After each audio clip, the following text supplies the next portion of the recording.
आज हम आपको भगवान शंकर और माता पार्वती की बड़ी ही अद्भुत कथा सुनाने जा रही हूँ। कथा का प्रसंग है, पार्वती जी ने पूछे 3 प्रश्न, संसार में सबसे नरम क्या है, और दूसरा प्रश्न, संसार में शरबत से भी मिठा क्या है, और तीसरा प्रश्न, इंसान किन आदतों से गरीब और धनवान होता है। अगर आप यह कहानी सुन रहे हैं तो पूरा सुनिए। एक बार माता पार्वती भगवान भोलेनाथ के साथ संसार के भ्रमण पर निकली। भ्रमण करते समय उन्होंने संसार की दशा देखी। जब वापस कैलाश पर आती है तो भगवान शिव से माता पार्वती ने कहा, हे प्राणनाथ, मेरे मन में 3 प्रश्न चल रहे हैं, कृपया मेरे मन में उठ रहे इन 3 प्रश्नों का समाधान कीजिए। भगवान शिव ने कहा, हे प्रिय पार्वती, पूछो तुम्हारे मन में कौन से प्रश्न हैं जो तुम्हें व्याकुल किए हुए हैं। माता पार्वती ने कहा, भगवान, जब मैं पृथ्वी लोक पर गई थी तो मैंने देखा कोई मनुष्य बहुत ही अच्छा आचरण अपने माता पिता के साथ कर रहा है, और कोई व्यक्ति अपने माता पिता को अथाह दुख दे रहा है। वे अपने माता पिता का तनिक भी सम्मान नहीं कर रहा है। और मैंने देखा कि कोई व्यक्ति बड़ा सुखी है, बहुत संपन्न है और खुश भी है। और मैंने देखा और लोग जो कि दुखी है और वो गरीब है। भगवान, मेरा 3 प्रश्न है, उसका निवारण करिए। माता पार्वती ने कहा, मेरा पहला प्रश्न है, संसार में सबसे नरम चीज क्या है, और दूसरा प्रश्न, संसार में सबसे मीठा क्या है, और तीसरा प्रश्न, इंसान किन आदतों से गरीब और अमीर होता है। माता पार्वती के वचनों को सुनकर भगवान शिव ने कहा, हे पार्वती, हे देवी, चलिए मैं सुनाता हूँ और आप ध्यान से सुनिएगा, सोइएगा तनिक भी नहीं। माता पार्वती ने कहा, हे प्रभु, आप तो कथा सुनाना प्रारंभ कीजिए, मैं तनिक भी निद्रा में नहीं जाऊंगी। अब भगवान शिव ने कथा कहना प्रारंभ कर दिया। भगवान शिव ने कहा, हे पार्वती, मैं आपको एक कथा सुनाता हूँ जिसमें आपको इन 3 प्रश्नों के उत्तर मिल जाएंगे। तो ध्यान से सुनिए। कथा इस प्रकार है। किसी नगर में एक बहुत बड़ा सेठ रहता था जो कि बहुत धनवान था। वह सेठ दूर दराज जाकर विदेश में व्यापार किया करता था। उसकी 3 पुत्रियां थीं। तीनों अत्यंत सुंदर और गुणवान थीं। तीनों पुत्रियां एक राजकुमारी की तरह देखने में लगती थीं। जैसे लगता था कि वे तीनों सेठ की बेटी नहीं अपितु राजा महाराजा की बेटी है। अब इस प्रकार से सेठ का जीवन सुखी पूर्वक गुजर रहा था। एक दिन सेठ को विदेश में व्यापार के लिए जाना पड़ता है। तब उसके मन में विचार आया कि मैं विदेश में व्यापार के लिए जा रहा हूं, तो क्यों ना अपने पुत्रियों के लिए कुछ न कुछ चीजें वहां से खरीद कर अपने पुत्रियों को दूं। ऐसा विचार कर वह सेठ अपनी पत्नी के पास जाता है और कहता है, सेठानी जी, मेरे मन में एक विचार आया है कि यदि मैं विदेश यात्रा पर विदेश में व्यापार के लिए जा रहा हूं, तो क्यों ना अपनी पुत्रियों के लिए वहां से कोई चीज खरीद कर लाऊं और उन्हें दूं। अपने पति की बात सुनकर सेठानी ने कहा कि हे प्राणनाथ, आप विदेश जाइए, कोई ना कोई सामान पुत्रियों के लिए लेकर आएंगे। इससे अच्छा है कि आप अपनी पुत्रियों से ही पूछ लीजिए कि उन्हें क्या चाहिए। इसके बाद वह सेठ अपने 3 पुत्रियों को अपने पास बुलाता है और वह अपनी सबसे बड़ी पुत्री से पूछता है, बेटी, तुम मुझसे कितना प्रेम करती हो। बड़ी बेटी ने कहा, पिताजी, मैं आपको अपने प्राणों से भी ज्यादा प्रेम करती हूँ। यह सुनकर पिता बहुत खुश हुआ। पिता ने कहा कि पुत्री, मैं विदेश जा रहा हूँ, तुम्हें क्या चाहिए बताओ। यह सुनने के बाद बेटी ने कहा, पिताजी, आप विदेश जा रहे हैं, तुम मेरे लिए एक सोने का थाली लेकर आइएगा। पिता ने कहा, ठीक है पुत्री, बहुत अच्छा। अब इसके बाद उस सेठ ने अपने दूसरी पुत्री को और पूछा, पुत्री, तुम मुझे कितना प्रेम करती हो। पुत्री ने कहा, पिताजी, मैं आपको बहुत प्रेम करती हूँ। इतना सुनकर वह सेठ अत्यंत खुश हुआ, बड़ा प्रसन्न हुआ। फिर उसने कहा, अच्छा पुत्री, ठीक है, मैं विदेश यात्रा पर जा रहा हूँ, विदेश में व्यापार करने के लिए। तुम बताओ, तुम्हें क्या चाहिए, मैं वहां से तुम्हारे लिए क्या लाऊं। यह सुनने के बाद पुत्री ने कहा, पिताजी, आप यदि व्यापार करने जा रहे हैं तो मेरे लिए एक सोने का पंखा लेते आइएगा। पुत्री की बात सुन सेठ ने कहा, बिल्कुल, मैं तुम्हारे लिए पंखा जरूर लाऊंगा, वो भी सोने का। अब इसके बाद बारी थी तीसरी पुत्री की। सेठ ने अपने तीसरी पुत्री से पूछा, हे पुत्री, तुम मुझे कितना प्रेम करती हो। यह सुनने के बाद बेटी ने कहा, पिताजी, मैं आपको नमक के बराबर प्रेम करती हूँ। अपने बारे में नमक शब्द सुनकर पिता को बड़ा क्रोध आया। उस सेठ को तनिक भी अच्छा नहीं लगा। उसने कहा, पुत्री, तुम मुझे जरा भी प्रेम नहीं करती, एक नमक के बराबर प्रेम करती हो। मैं तुम्हें कुछ भी नहीं लाकर दूंगा। यह कहकर पिता अपने विदेश यात्रा पर चला जाता है और कुछ दिन के बाद वापस लौट आता है और अपनी दोनों पुत्रियों के लिए उनके द्वारा कहे गए चीजों को लाता है। उसने अपनी बड़ी बेटी को सोने का थाली दिया और छोटी बेटी को सोने का पंखा, और उसने अपने तीसरे बेटी से कहा कि बेटी, तुमने मेरा अपमान किया। तुम मुझे बिल्कुल भी प्रेम नहीं करती, नमक के बराबर प्रेम करती हो, इसीलिए मैंने तेरे लिए कुछ नहीं लाया और ना ही जीवन भर मैं तुझे कुछ देने वाला हूँ। यह सुनकर उस पुत्री को जरा भी दुख नहीं हुआ, प्रसन्न रही, और बाकी की दोनों पुत्रियां अपना अपना उपहार पाकर बड़ी मग्न हो गई। अति प्रसन्न अपना उपहार पाकर वह फूले नहीं समा रही। उनके साथ ही उनकी छोटी बहन, जो कि सबसे छोटी थी, उनके खुशी में बहुत खुश थी। कुछ दिन बीतते हैं तो उसके नगर में एक राजकुमार घोड़े पर सवार होकर नगर भ्रमण के लिए आता है। राजकुमार को प्यास लग जाती है तो संयोग से वह राजकुमार उस सेठ के घर पहुंच जाता है और सेठ से पानी पीने का आग्रह करता है। सेठ ने उसे पानी पिलाया। तभी उस राजकुमार की नजर उस सेठ की पुत्री पर पड़ जाती है। राजकुमार ने कहा, सेठ जी, आपकी पुत्री अति सुंदर है। मुझे आपकी सबसे छोटी वाली पुत्री बहुत पसंद है। मैं उसे देखते ही मंत्रमुग्ध हो गया। मैं उससे विवाह करना चाहता हूँ। यह सुनने के बाद सेठ जी ने कहा, राजकुमार, आप मेरे पुत्री से विवाह करना चाहते हैं, ये तो अच्छी बात है, मेरे पुत्र का सौभाग्य है। लेकिन मेरे पास मेरी 2 बेटियां और भी हैं, जो कि तीसरी वाली से बड़ी है, तो इसीलिए मैं बिना दोनों का विवाह किए अपनी तीसरी पुत्री का विवाह नहीं कर सकता। यदि तुम्हारी इच्छा हो तो तुम मेरे बड़ी बेटी से विवाह कर सकते हो। आगे भगवान शिव ने कहा, हे पार्वती, तुम सो मत जाना, मेरी बातों को ध्यान से सुनना। पार्वती जी ने कहा, हे भगवान, मैं आपके कथा को बड़े ध्यान से सुन रही हूँ। आगे कहीं भगवान शिव ने कहा, हे पार्वती, उस राजकुमार ने कहा कि सेठ जी, मैं आपके बड़ी पुत्री से विवाह कर लूंगा, लेकिन इससे पहले मुझे अपने माता पिता की आज्ञा लेनी होगी। इसके लिए मुझे आपकी पुत्री को अपने साथ राजमहल में ले जाना होगा। यदि मेरे पिताजी आपकी पुत्री को पसंद कर लिया तो मैं आपकी पुत्री से विवाह कर लूंगा। तब इसके लिए सेठ तैयार हो जाता है। सेठ ने कहा, हे राजकुमार, मुझे आपके ऊपर पूर्ण विश्वास है। आप इस नगर के होने वाले महाराज हैं, तो इसीलिए आप मेरे बड़ी पुत्री को अपने साथ लेकर जा सकते हैं। यह सुनकर वह बड़ी पुत्री अपने पिता की आज्ञा पाकर उस राजकुमार के साथ उसके महल में चली जाती है।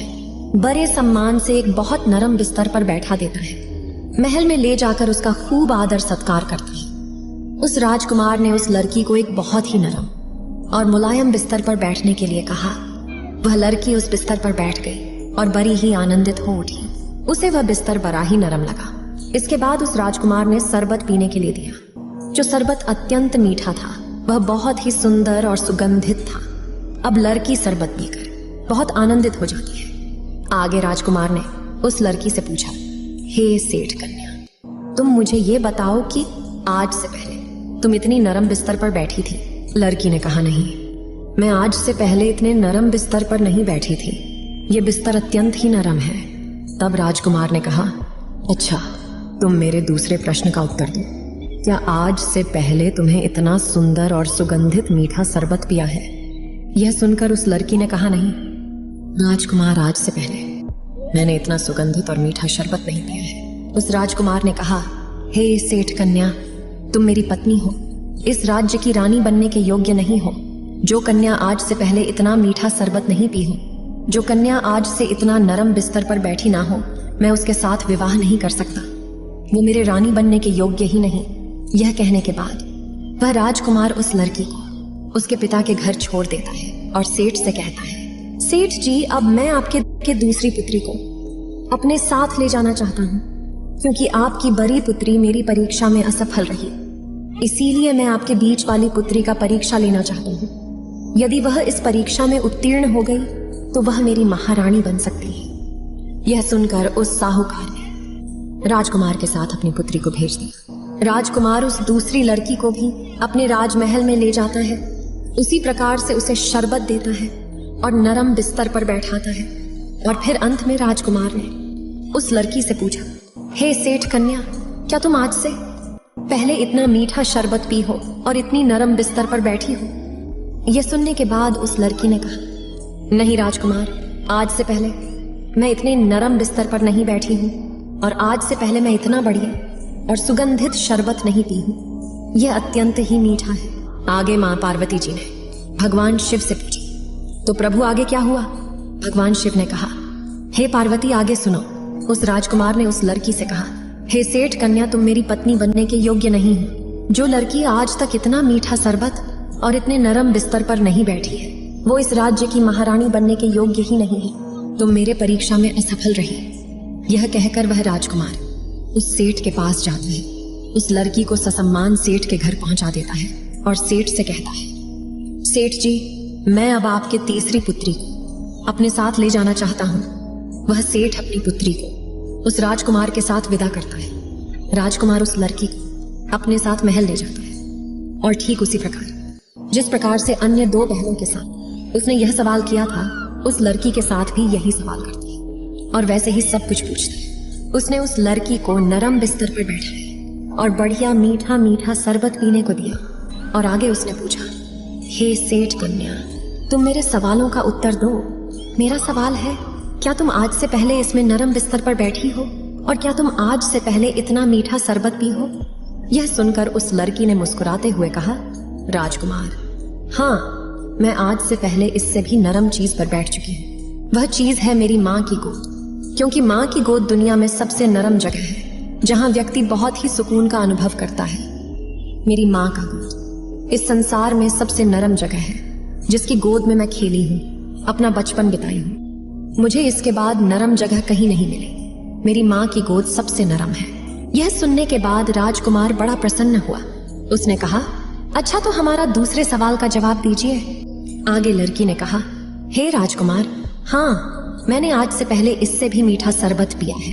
वो शरबत और कुछ नहीं, मेरी माँ का दूध है, क्योंकि इस संसार में एक शिशु के लिए माँ का दूध सर्वोपरि है, अमृत समान है। अगर वह अमृत है तो संसार में सबसे मीठा है और जीवात्मा के प्राण को सींचने वाला है। मैंने इस संसार के सबसे मीठा शरबत अपनी माँ के दूध को पिया है। यह सुनने के बाद वह राजकुमार इतना प्रसन्न हुआ कि उसे अपने खुशी का ठिकाना ही नहीं रहा। उसे अपने योग्य पत्नी मिल चुकी थी, उसे उस राज्य की महारानी मिल गई थी। उस राजकुमार ने सेठ की आज्ञा से उस लड़की से विवाह कर लिया। वह तीसरी सबसे छोटी बेटी अब महारानी बन चुकी थी। जब महारानी बन जाती है तो उसने अपने पिता को अपने घर दावत पर बुलाया। माता पार्वती जी ने भगवान शंकर से कहा, हे भोलेनाथ, आगे क्या हुआ? भगवान शिव ने कहा, पार्वती सुनो, सेठ की पुत्री ने अपने पिता को दावत पर बुलाया तो उसने दावत में सभी सब्जियों को मीठा बनवाया था। उसमें किसी भी सब्जी में नमक नहीं डलवाया था और बहुत ही अधिक मेवा, मिश्री, बहुत अन्य प्रकार की चीजें डलवाकर भोजन को तैयार करवाया था। अब सेठ अपने पुत्री के घर दावत पर आता है तो उसने जैसे ही सब्जी को चखा, उसके मुंह का स्वाद बिगड़ गया। वह झल्ला उठा। बारी बारी करके उसने अनेक सब्जियों को चखा, लेकिन उसका स्वाद उसे अच्छा नहीं लगा, क्योंकि उसमें नमक नहीं था। भले ही उस सब्जी में कितनी प्रकार की मेवा मिश्री डाल गई हो, लेकिन वह सब्जी बिना नमक के बहुत फीकी थी और बहुत ही बेस्वाद। इस प्रकार वह सेठ झल्ला उठता है, उसे बड़ा क्रोध आता है। उसने राजकुमार से कहा, राजकुमार, यह कैसा मजाक है? मुझे दावत पर बुलाया है और किस प्रकार की सब्जियां मुझे खाने को दी हैं?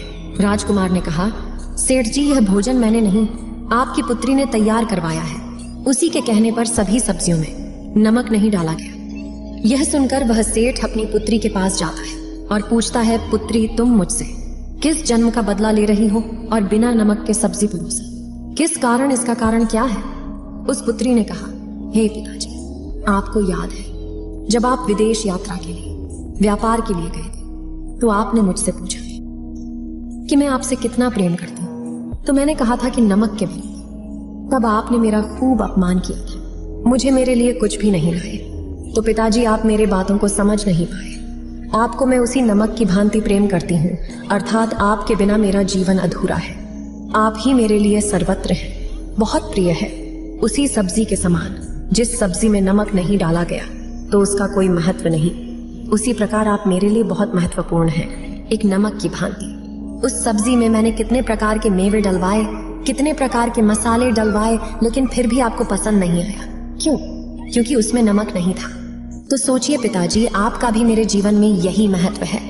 मेरे जीवन में कितना भी धन दौलत अपार सुख हो, लेकिन आपके बिना मेरा जीवन कुछ भी नहीं। मैं आपको यही बताना चाहती थी। अपने पुत्री के मुख से यह बात सुनकर सेठ धन्य हो जाता है, अत्यंत प्रसन्न होता है। उसने अपनी लड़की को भर भर के आशीर्वाद दिया और कहा, बेटा सौभाग्यवती भव, तुम्हारा सिंदूर अखंड हो, तुम सौभाग्यवती रहो।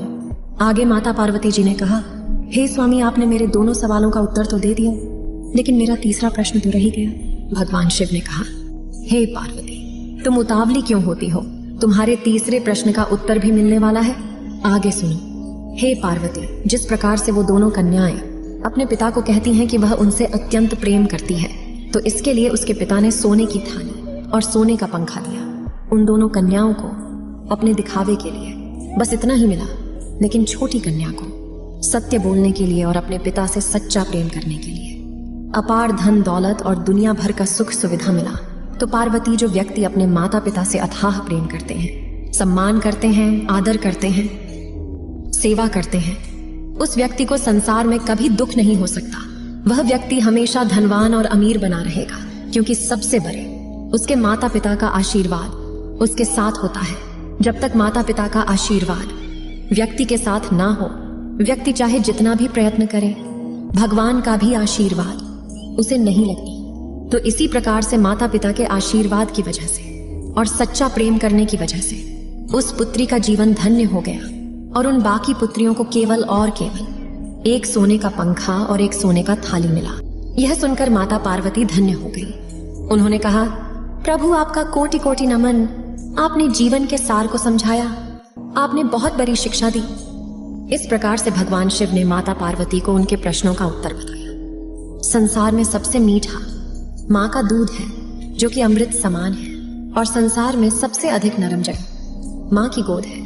और तीसरा, इंसान किन आदतों से गरीब और अमीर बनता है? तो इंसान अपनी माता पिता की सेवा भावना से गरीब और अमीर बनता है। इस वीडियो को बोलते समय कोई त्रुटि हो तो मैं क्षमा चाहती हूँ। उम्मीद है आप सभी को ये वीडियो अच्छी लगी हो।